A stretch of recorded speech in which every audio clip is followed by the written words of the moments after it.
पिछले वीडियो में मैंने पूछ दिया था कि नरेंद्र मोदी जी के पहले टर्म में बिहार ने उनको 40 में 31 सांसद दिया और दूसरे टर्म में 40 में 39 सांसद दिया।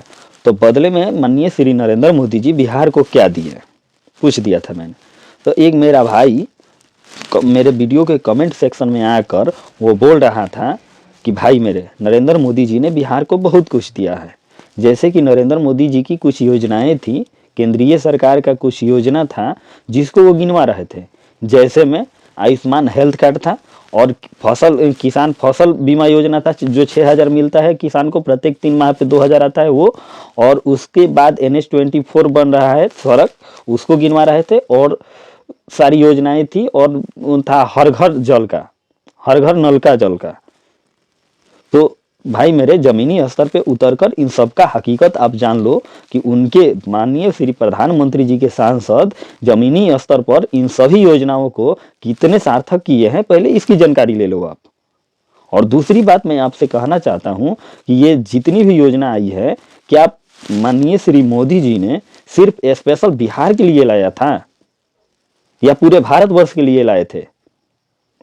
पहले इस बात का जवाब दो कि नरेंद्र मोदी जी जो भी योजना लाए हैं, आयुष्मान हेल्थ कार्ड या 6,000 फसल बीमा योजना या हर घर नल का जल या और जितनी भी योजनाएं हैं, क्या स्पेशल बिहार के लिए है या पूरे भारतवर्ष के लिए है? अगर नहीं है तो आप काहे के लिए बिना मतलब की बात कर रहे हैं आप? मैं बात कर रहा हूँ, मैं आपसे बात क्या कर रहा हूँ, मैं बात कर रहा हूँ कि मान लीजिए कि सड़क निर्माण की आप बात कर रहे हैं, तो सड़क निर्माण पूरे भारत में हो रहा है। भारत के अन्य राज्यों में एक्सप्रेसवे बन रहा है, तो बिहार में अभी भी सिर्फ NH-24 और NH-18 और NH-72 में हम लोग अटके हैं। और दूसरा बात, मान लीजिए कि 6,000 जो प्रधानमंत्री फसल बीमा योजना देते हैं तो वो पूरे भारतवर्ष को देते हैं। और पूरे भारतवर्ष को जब देते हैं नरेंद्र मोदी जी, पूरे भारतवर्ष को जब देते हैं तो उसमें बिहार का क्या प्रॉफिट है बताइए?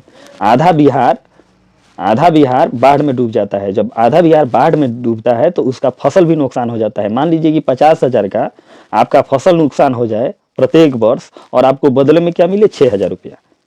दूसरा बात, कहीं कहीं ऐसा होता है कभी कभी कि सुखाड़ से फसल बर्बाद हो जाता है, कभी सुखाड़ से बर्बाद हो जाता है तो कभी बाढ़ से बर्बाद हो जाता है। तो 6,000 रुपया लेकर हम 50,000 का अनाज बर्बाद कर दें, फसल बर्बाद कर दें। और वहीं पे दूसरे राज्यों को देखिए तो दूसरे राज्य में बाढ़ नहीं आता है बिहार की अपेक्षा। बिहार में जितना बाढ़ आता है उतना दूसरे राज्य में नहीं आते हैं। अगर वहां के किसानों को 6,000 रुपया मिलता है तो उनको डबल प्रॉफिट है और हम लोगों को नुकसान है।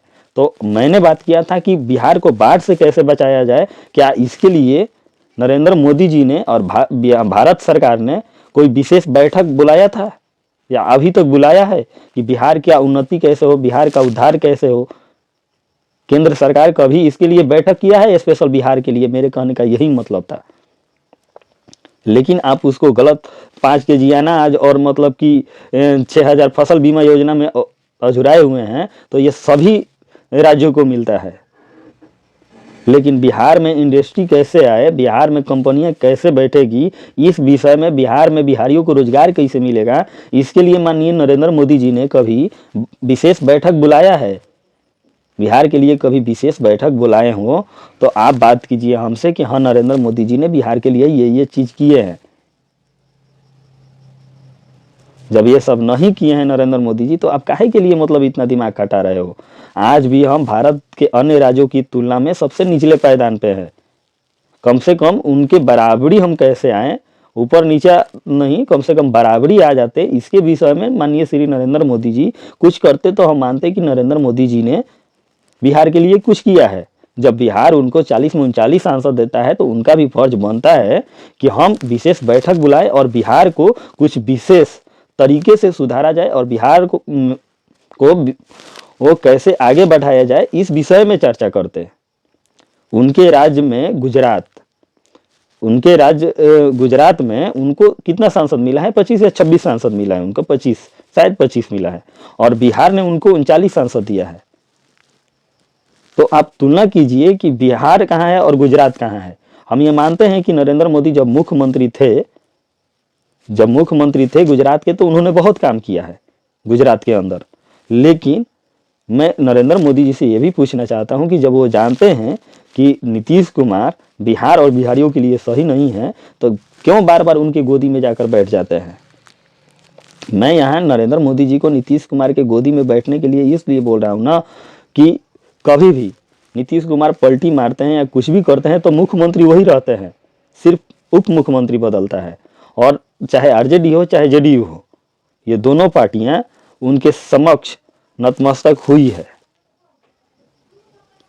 तो भाई मेरे, आप नरेंद्र मोदी जी को आप भी वोट दिए हैं, हम भी दिए हैं, हम भी बहुत झंडा लेकर ढोए हैं।